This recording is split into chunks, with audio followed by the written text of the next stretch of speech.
Welcome back to my channel. जय श्री कृष्णा। वाल्मीकि रामायण में मंदोदरी की कहानी नहीं, इसमें सिर्फ इतना ही जिक्र है कि मायासुर हेमा की संतान थी। हालांकि उत्तर रामायण में मंदोदरी के सौंदर्य और उनकी सच्चाई का जिक्र मिलता है। रामायण के कई दूसरे संस्करणों में भी मंदोदरी के बारे में विस्तार से अद्भुत रामायण में मंदोदरी को सीता की माँ बताया गया है। इसी में जिक्र है कि सीता के हरण के बाद गुस्साई मंदोदरी कैसे रावण की मौत का कारण बनी।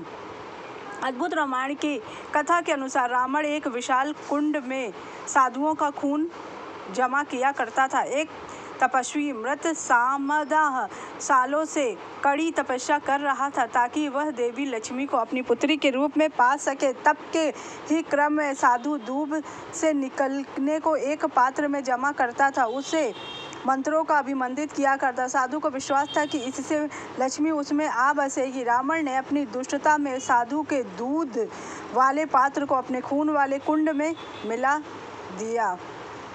मंदोदरी को यह बात पता चलने पर उसे गुस्सा आ गया और उसने तय किया कि वह खून से भरे उसी पात्र में डूबकर जान दे देगी। मान्यता है कि साधुओं के खून से भरा वह पात्र किसी जहर से भी ज़्यादा जहरीला था। मंदोदरी खुदकुशी के लिए इरादे से कुंड में कूदी, लेकिन मरने की बजाय वह गर्भवती हो गई। इसी की वजह कुंड में मिला दूध था। मंदोदरी का गुस्सा तब भी कम नहीं हुआ था। उसने भावी संतान को कलंक मानते हुए कुरुक्षेत्र में जमीन में दफना दिया। यही वह जगह थी जहां राजा जनक को खेती करने हुए देवी सीता संतान रूप में मिली थी। रामायण के एक और संस्करण देवी भागवत पुराण में जिक्र है कि मंदोदरी के सौंदर्य पर मोहित होकर रावण जब उससे विवाह की सोच रहा था, तब उसने चेतावनी दी मिलती है कि इस शादी से जन्मी पहली संतान उसके विनाश का कारण बनेगी। रावण चेतावनी नज़रअंदाज कर देता है और मंदोदरी से विवाह करता है। बाद में उसी की गर्भ से जन्मी पहली संतान को खुद रावण ही कुरुक्षेत्र जमीन में दफना आता है।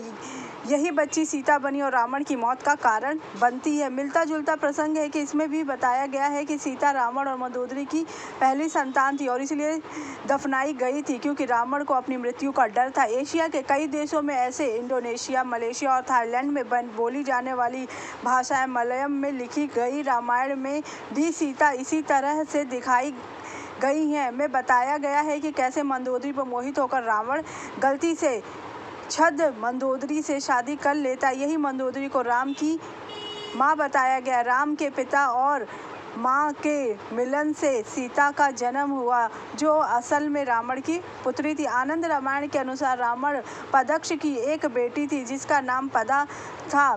वे देवी लक्ष्मी का अवतार थी। जब उसकी शादी का आयोजन होता है, राक्षस उनके पिता को मार देते हैं। दुखी पदा आग में कूद जाती है। रावण को उसका शरीर मिलता है जो 5 रत्नों में बदल गया। वह उससे एक पेटी में बंद करके लंका ले आता है। मंदोदरी पेटी खोलने पर देखती है कि भीतर पदा है।